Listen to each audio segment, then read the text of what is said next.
Hello,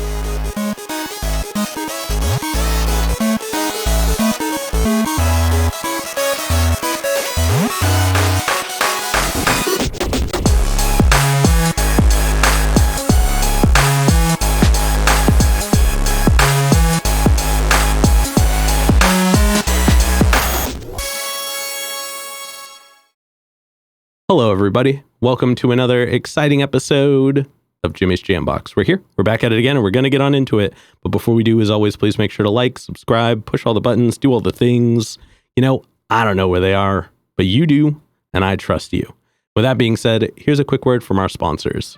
Organic herbs and botanicals, skincare and edibles, wellness for body and mind. The Brothers Apothecary. Fine teas and remedies.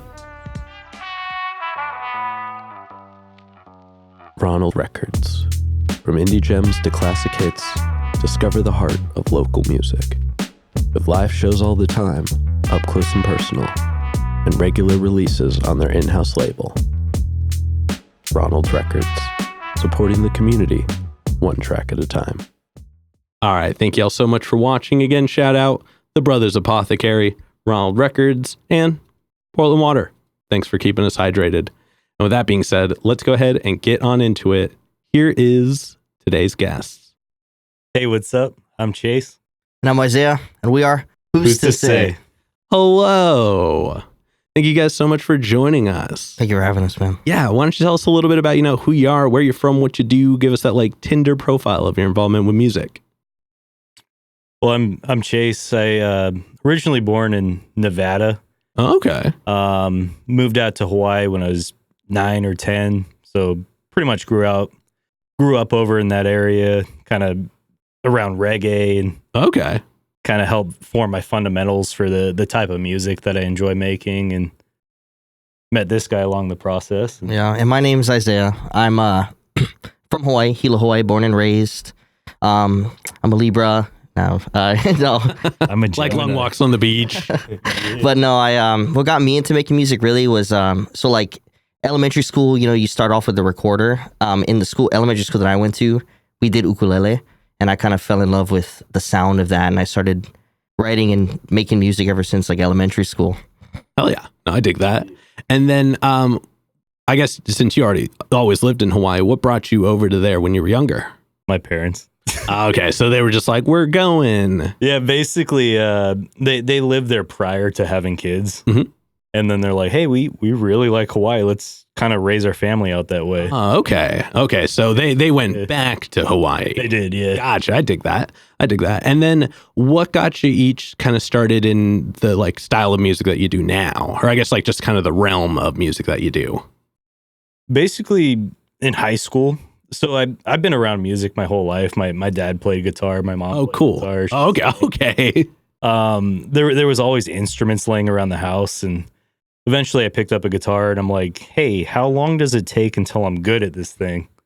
And they're like, I don't know, you just got to keep at it. And eventually I passed both of them in terms of skill and playing. And high school, I'm like, I guess it makes me look cool, I suppose. I just kept making music, man.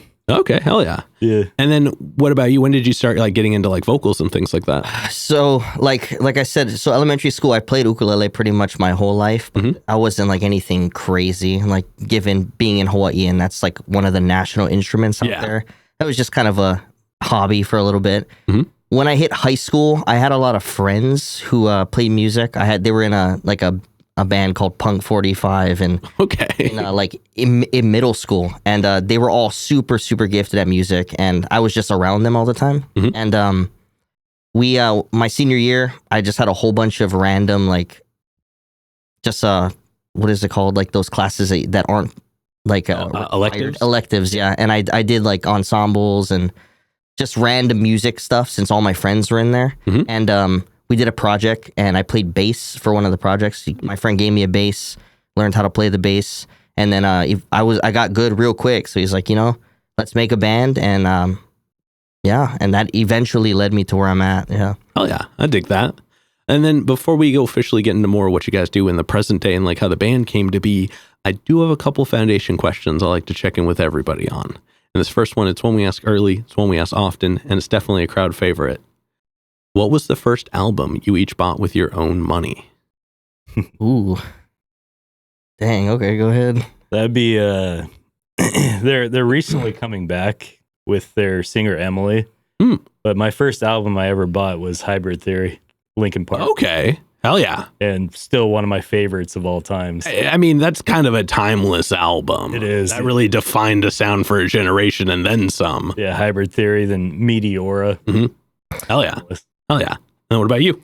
So, I mean, like physical album, like I've bought like full albums on like Spotify, or not Spotify, but like iTunes and stuff like back in the day. But the first physical copy album that I bought was Blink-182's to California. Okay. Yeah, with Matt Skiba. Hell yeah. Hell yeah. Hey, both quality first albums. Yes. And then what was the first live show you each went to? That was like specifically one you wanted to go to. Mine was Warped Tour 2011, Massachusetts. Okay. So it was a pretty big first live show. Yeah. It's numerous artists, and you're trying to like, oh shit, there's A Day to Remember playing over here, and then Paramore's on the other side. Which one do we go to? Yeah. No, the first live show I ever went to was Ozfest 2005. So Awesome. I know the feeling. Yeah. Hell yeah. And then what about you? Dude, I wasn't even supposed to go to it, but the first one that I've ever went to was UB40. Yeah. Okay. At the Civic Auditorium in Hilo. I saw them play at, I forget what year, but yeah, my friend went, he had an extra ticket. He's like, let's go. I wasn't a huge fan.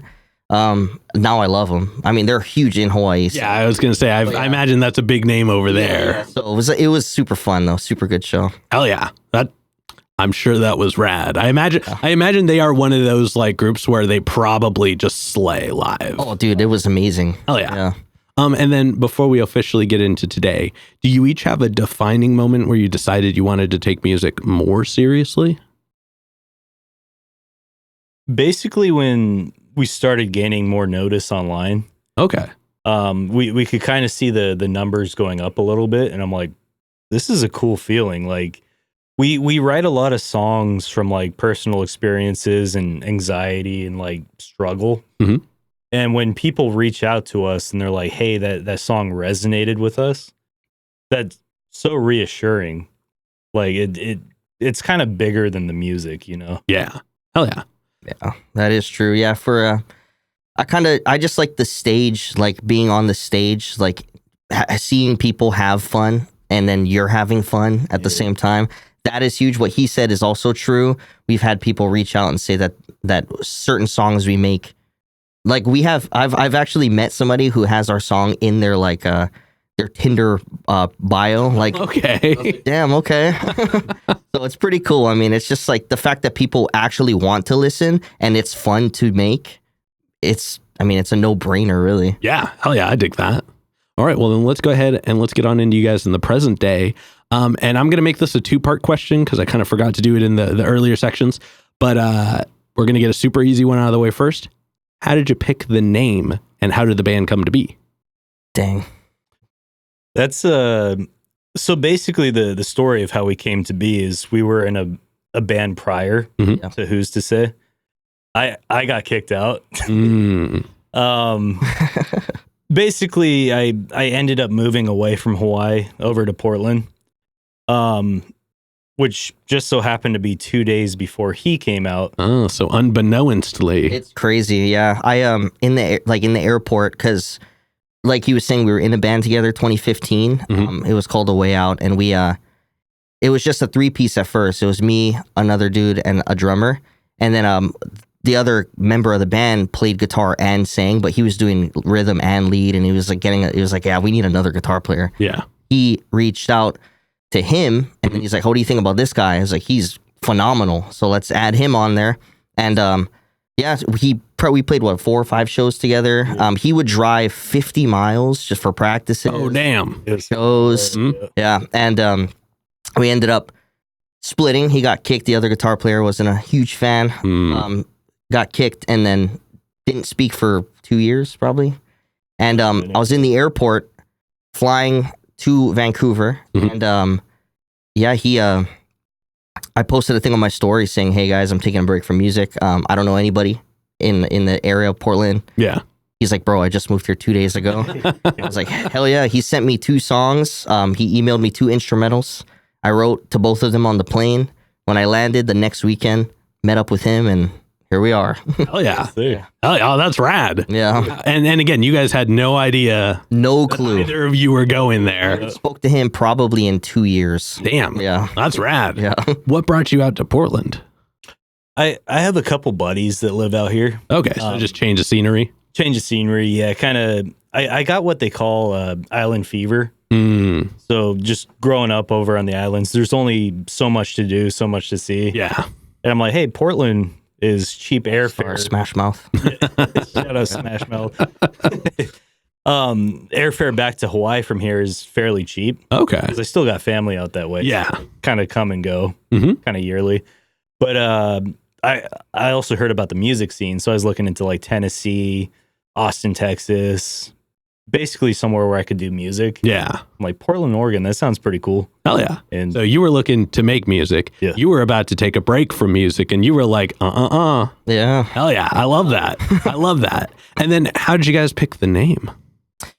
That's an interesting question. So, like he said, so we were in the band together back in 2015. So we had a drummer. His name was Zach. He was in many bands, and As drummers tend to be. right, and even the band that we were in kind of subsidized a little bit. Like we got rid of a few people, added a few people, changed the name again, and Who's to Say was a workshop name for one of the bands I was supposed to be in, and it just never. We ended up going with something else, and I just loved the thought. I mean, what that word or that I guess that phrase means. Like, who's to say you can't do something? Who's to say you can? It's just like it's so universal. Yeah. And when I moved on the way, like once I landed, I was like, bro, so if we're gonna do this, like, figure out a name. And I workshopped a few immediately. I was like, who's to say? He's like, that's fine.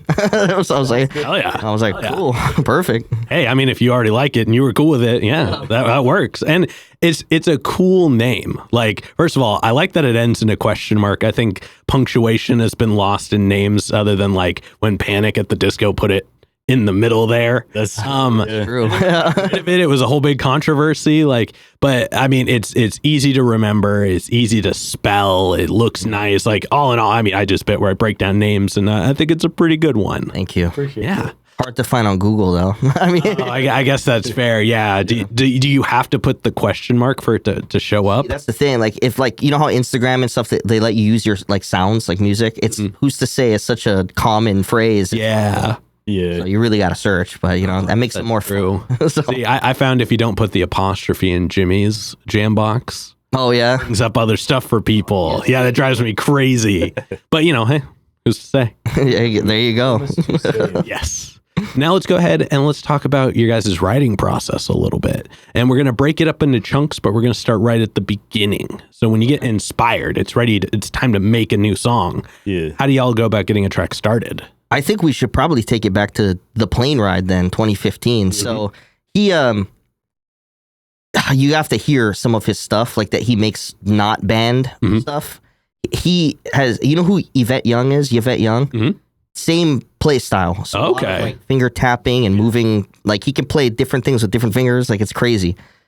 A lot of his stuff was like that. So he sent me 2 tracks that were like that. I'm like, how am I supposed to write to this? And I threw in headphones and wrote, and it just, I am a huge fan when it comes to like words and wordplay, poems, stuff like that. I've been writing poems my whole life, and I just figured like it's kind of cool. Like it's so 2 different like there's not a lot of songs that have poems in them, and there's not a lot of songs that have whatever he does, you know. So put them together and it worked. So then we kind of evolved from that. Yeah. I'll let you go ahead and. Yeah, I'm good with my fingers. You know what I mean? Basically, the cool thing about the way we write is I have like code names for the instrumentals. So one of the first song we wrote, Lonely Isles, I spelled it like Isles as in islands.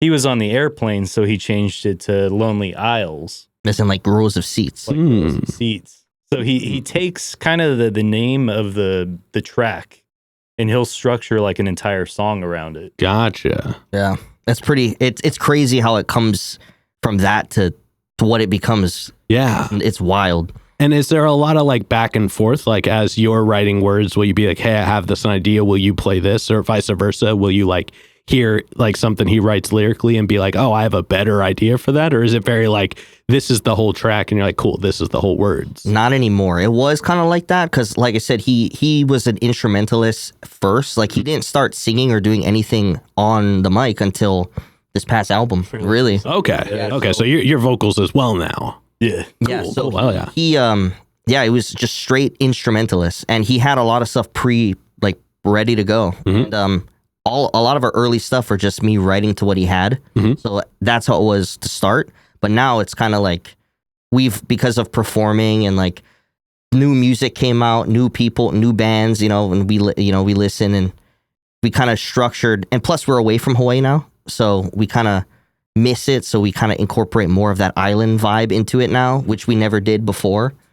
So Gotcha. So now it's a lot more collaborative. Okay. Hell yeah. And then once you guys get a track finished writing, how long does it usually take you to get to the point where you feel comfortable performing it? Ooh, That's a good question. you talk about Banquet. Yeah, Banquet was a song that we performed a couple months ago, but we performed it before it was even ready. Yeah. Yeah, we wrote it and performed it within 7 days. Yeah. Okay. Instruments, I wrote the words. We practiced it one time before a show, performed it, and it's one of the best. It's so fun. It's actually a really cool track. I have some notes about it, so we'll get into that in a moment. But actually, I guess this is a good segue into talking about some of your music. So I went back, I checked it out. You got music going all the way back to 2020 on Spotify, and I mean, first of all, it's really cool. You guys have a pretty broad variety of which I really enjoy, and like. Even though each one of them kind of feels a little different, you stay true to your sound. Like, because it's just the two of you, there's like a lot of your personality in each part that you put together. So even if you do something, because you had one track, I didn't write down the name, but that was like moderately electronic even, but like it still felt very like y'all. It was something like late 23. I can't remember what it was now. Probably Pull Me Close. Yeah. So like, but like it very much, I did notice that you did keep the island vibes happening. Yeah. Like you had it very early on and then it went away for a bit. And then in your most recent stuff, it did come back to where it was like... That's crazy you said that because that song is one of the only songs that we wrote in Hawaii. Interesting. Yeah, so that was, and it's an EDM song. So originally that song was supposed to be called Memories. Mm-hmm. And I wrote it for, I was trying to make a 3-song thing, like a little thing before I moved. It was the week before I moved here. I had a producer who used to make all the early stuff, all that early 2020 stuff. Mm-hmm. He had me in a studio. We did 3 tracks. Memories or Pull Me Close was one of them. The vocals never got used. 2023, a DJ actually hit up the producer and he gave my vocal stems to him and he made the song around that. Oh, gotcha. Okay. Well, that's a cool turn of events. Yeah. And that song actually got played at EDC, which I thought was super sick. Whoa. Yeah. That's rad. Yeah. And I mean, yeah, like that aside, I did really enjoy your most recent album, Wolves and Sheep, which I think that can't see it now because it's split screen, but it's there on the wall. Yeah. It was really dynamic. I thought it had a lot of rise, a lot of fall, and it did. It was very like emotional and like very open, and I really appreciate that. But your most recent track, Banquet, is super cool. It's super solid. It was a little more like, I don't know if y'all are familiar with like Sad Night Dynamite or Little Dusty G, but it kind of had those elements in it. So definitely check them out and see if you agree with me or not. But it was still very much y'all. It sounded like you guys. The vocal layers were really fun. That was something that I think really stood out. There was a lot of dynamics in that, and the guitar was really animated without being overbearing, which was really fun. Like, and it's cool that you said that because it's very much you have these movements in your track or in your way of playing, and it really stood out in that. But even though it wasn't a really long track, like it ends at like sonically, I think it ends at like 1:58, and then there's like 2 seconds of silence at the end there. It's a short track. It hits the ground running, and it doesn't give up until the very end. So even though it's a shorter track, it still feels really full and really open. But that was just my experience of your music. I am curious to know, what are some of your guys' favorite tracks to perform? Ooh. What about you? Go ahead. I mean, Banquet. Yeah, for sure. yeah. Coming off of Wolves and Sheep, I wanted to write something that's kind of a little more like upbeat, kind of fun. Yeah. Get people moving a little bit.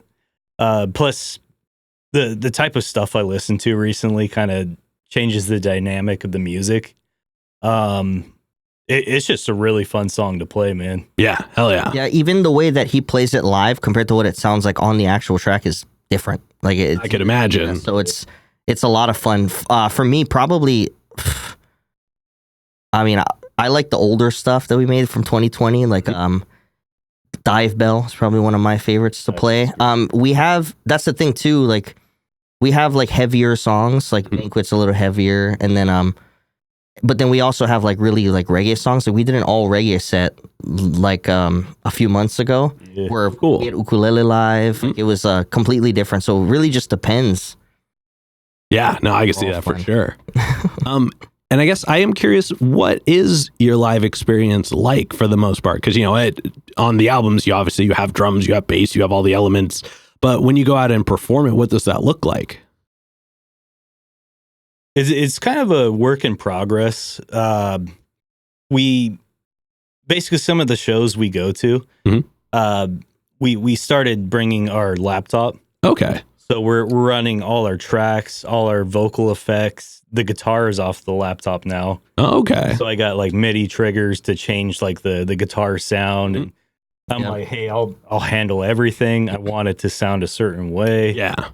Even has different parts of the song. Like when we do like poems or raps or whatever, it'll go to clean, and then we have effects programmed in to kick in when choruses happen. Okay, cool. So it's just all through electronics. Back in the day, like we used to perform when we moved here 2017, 2018. Yeah.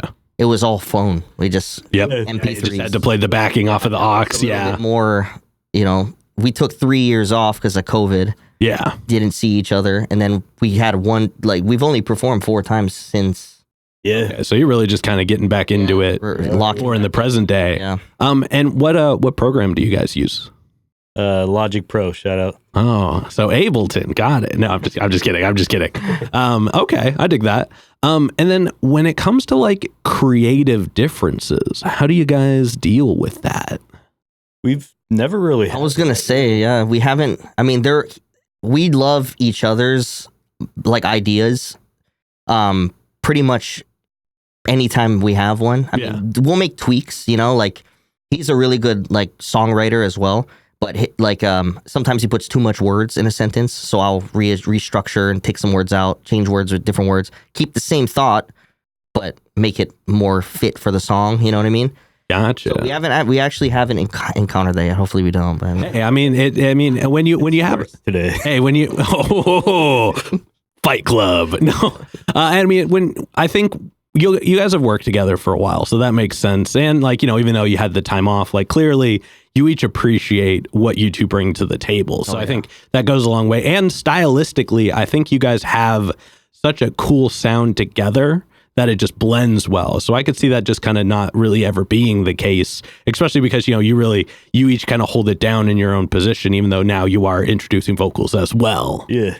And I guess let's take a second and let's zoom out. What's inspiring you each at the moment? I've been listening to a lot of Sleep Token. Okay. They're Hell yeah, that's rad. Such a unique sound. Yeah, very much. I have not heard many people mention Sleep Token. I love them, man. Like all the way back. Like I went through their whole like discovery. Oh, you are a bold man. Yeah. Such a journey for sure. Yeah, very much so. But I could see how that could be inspiring some new stuff now. Yeah. Hell yeah. And then what about you? Well, recently, I've always loved writing. It's always been I love words. I've always liked storytelling. I was a huge play. I used to love plays. And a lot of the dialogues, I love storytelling. So what inspired me mostly was just being able to tell a story within a song, and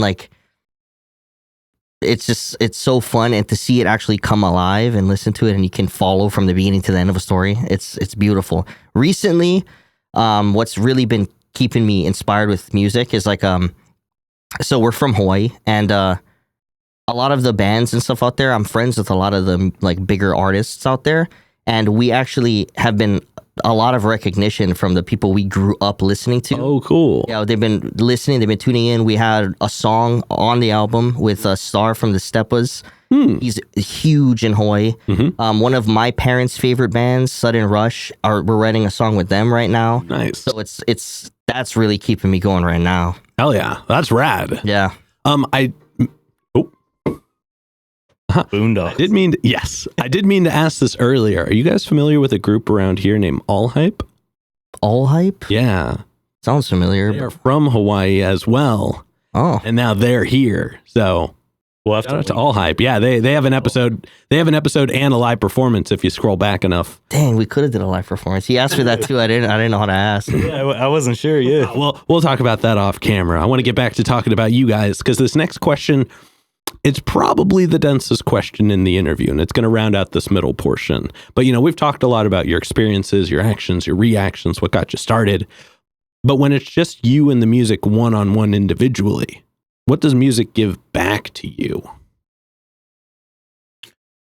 A lot of the instrumentals I write, because that's typically how we start a song, is I'll kind of lay down like my feelings in a way. So Wolves and Sheep is a really dark album, but there's also happy moments. It's kind of like a roller coaster. Yeah. But I'm pouring my demons, my anxieties, everything into kind of the sounds I make. And then I'm like, hey, I want to hear what words you have to say over this. And it's kind of cool to intertwine the two. Yeah.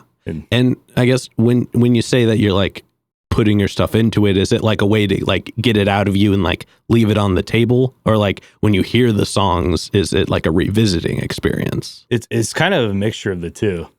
So it's cool to listen to our older stuff and I'm like, damn, I was sad back then. I was an angsty boy. Yeah. And over time, like my kind of like personal life and stuff got a little bit better. So I'm like, how do I write sad stuff now? It's an interesting journey. Yeah, I guess I never really considered that. Yeah. Huh. Well, thank you for sharing that. Yeah. And then what about you? I mean, it's basically kind of the same. Like like I said, I've written poems for a really long time, and a lot of it has to do with just things that I've been through and like ways that I feel I go through a lot of downs more than ups, especially recently. So a lot of the putting it out there on paper and then getting it onto a track and then listening it back and then having somebody reach out because they go through the same thing. It really helps. Like you said, revisiting, it does revisit it, but it's good to know that there's somebody also going through the same thing. So that's I imagine it's very validating. Right. It's like, okay, cool. I'm not the only person, right? Yeah. So it's kind of nice. Oh yeah. No, I dig that. And thank you guys both for sharing. Oh yeah. But now we're going to go ahead and we're going to move on to some hypothetical questions. And for these, sky's the limit. The questions are all made up, so the answers are allowed to be as well. But this first one is pretty straightforward. If the band could share a bill with any other act, the only requirement is they have to be alive. Who would you each want it to be? We probably have the same answer. Yeah. What do you mean share, Bill? Like share the stage, like open up? Or I mean, they could open for you. You could open for them. Yeah. Definitely got to be 21 Pilots? Yeah. Okay. Okay. Hell yeah. Yeah. Weren't they just here recently? They were. He saw them. Yeah. Okay. Hell yeah. Phenomenal. Tyler popped up right behind my row. Whoa. They had like a on stage person dressed as Tyler. Oh, like during a car radio. Okay. And then the lights went black and then he just popped up above us. I'm like, that's pretty cool. I appreciate that. I appreciate that. Yeah. All right. Well, then subsequently, who's a local act that you're aware of that you haven't gotten to connect with yet, but you would like to? Local. Yeah.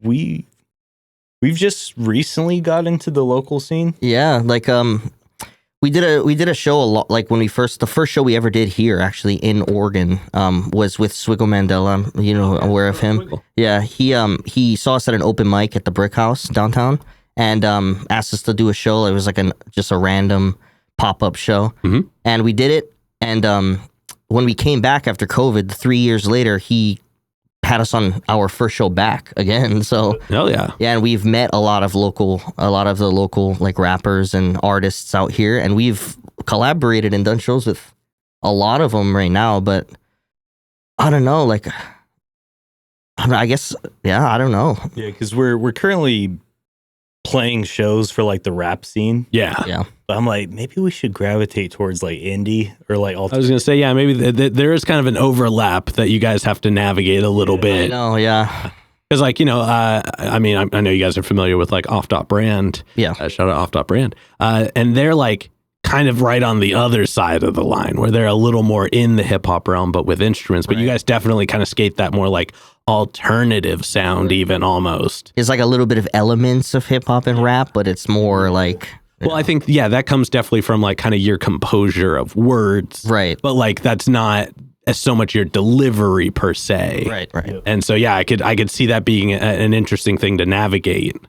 Well, everybody, if you can think of groups that they should perform or share a bill with, put them in the comments. Let's see if we can come up with. Yeah, we'll play anything. Let's go. Yeah. And then for this next one, like I said before, sky's the limit, and it's pretty literal in this sense.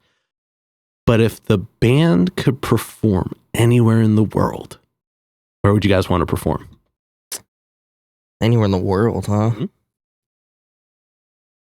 Ever since seeing a Metallica show in the Roman Coliseum. Dude, I was about to say Coliseum. Oh yeah, every time, man. That would be a cool one for sure. Yeah, The Sphere in Vegas. No, it was- So that was I was getting that like every other one, like like end of last year. I'm glad it simmered down a little bit, but it would be a cool spot to I play. watched the UFC event in there. That's why it's fresh in my mind. Yeah. Hell yeah. And then this is one I always save for bands specifically, and it's really fun. If y'all's music could be the soundtrack to any movie, what movie would you pick? Like current movies? Yeah. Okay. Obviously, it can't be a movie that's not out yet. Makes sense. Yeah. Dang. Okay. it'd be cool to be in like Deadpool or like Oh, hell yeah. like even the more instrumental stuff for like That's what I'm trying to think. Yeah. Interstellar or some Yeah. That would be Right. sick. Yeah. Right? Hell yeah. I can't even think of one really. This is a hard one even for me. Like I every time I try to think of it, I'm like, man, I don't know enough movies. yeah. In one of one of those animated Spider-Verse movies. Yeah. Okay, hell yeah. That'd be tight. That would be a cool one, actually. I dig that. Harry Potter, let's go. Yo, okay. Next season of One Piece. Actually. Yeah. All right. And then to wrap up the hypothetical questions, if you could each add one abstract instrument into the band, so none of the traditional, no drums, no bass, nothing like that. But if you could add an odd instrument, Oh, I've got one. what would you add? That's a good question. Because I play with like Logic sounds so much Mhm. that I like just messing with all the random things on there. The bassoon. Yes. Yeah. What's the yeah, let's throw a cajon in there. The little Okay. Yeah. I want to go into like a super heavy build and then have it silence out and just like beautiful harp. Yeah. That would be Right. All right. Yeah. That's So I love how you went with the tiniest drum and the biggest string. You're like, let's take a piano, put it sideways. just Do going you? after this with only cajon and harp. Oh man, that okay. I will do talk box for it. Yeah. All right, but with that being said, we're going to go ahead and start wrapping this up. What can we look forward to between, let's say, now and April? We're currently working on another album. Oh, hell yeah. Yep. We have a few singles that we're going to release here soon. We're just waiting for it's really big collabs. Like I was saying, we're writing a song with Sudden Rush. Our end is done. We're just waiting for their end. And then get a few of those out and hopefully get the next album. Yeah. Well, definitely looking forward to that. Thank you. For this next one, go and look straight at your camera. Tell everybody how they can find you. You can find us on Instagram, YouTube. Spotify, Apple Music, iTunes, pretty much anything you stream music on under Who's to Say. My Instagram personally is @SayOnMusic. Mine is Chase BL Taylor. hit us up. Let us know what song you guys like. And thank you for tuning in, baby. Thanks for tuning in. Hell yeah. And then any other plugs, any other shout outs, anybody else you'd like to put on while you're on here? Yeah, shout out Swiggle for getting us back into music. Shout out Figure 8, having us play those shows. Shout out Fig. Yep. The Waypost. Y'all are keeping the music alive out here. Yes, sir. Oh yeah. All right. And with that being said, I've got one last question to go. But before we do, I'm going to steal the camera for just a second. As always, y'all, please make sure to like, subscribe, push all the buttons, do all the things. You know, I don't know where they are, but you do, and I trust you. And one more shout out to the Brothers Apothecary, Ronald Records, and Portland Water. Thanks for keeping us hydrated. And with that being said, the final question. And this is entirely up to your interpretation. You can each answer this in whatever order you'd like. But what is an album you feel is more on the obscure side? So it's a deep cut. It's one not a lot of people would know, but it's one you think everybody should know. Ooh. Your side.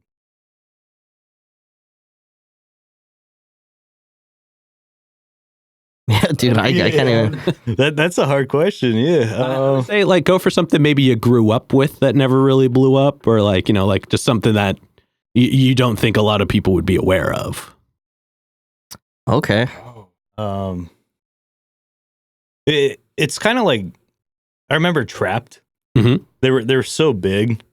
Like I grew up with like their song Headstrong and all that, and then the vocalist kind of screwed up the entire band. And I don't know, it's stuff I loved, and then if you listen to their recent stuff, you're like, what are they doing right now? Yeah, that's a tough question. Yeah. Okay. I don't know, one that I grew up listening to. My parents are big fans. It's probably Ea. It's a local album. It's by Sudden Rush. Mm-hmm. The reason why I've been glazing Sudden Rush this whole interview is they're a huge part of my childhood.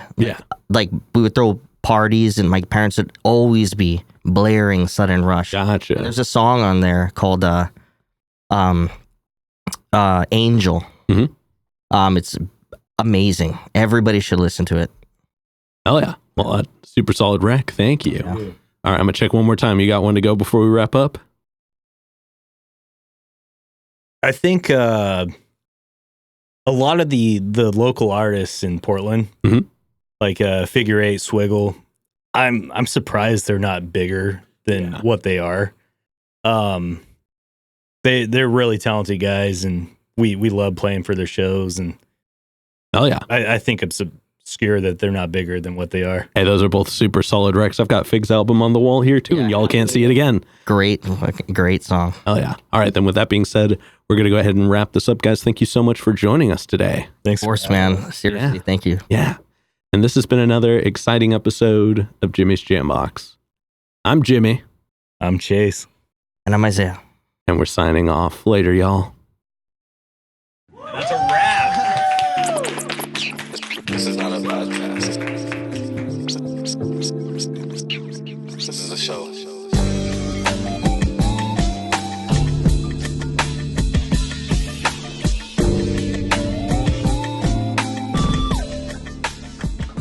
Keep jamming.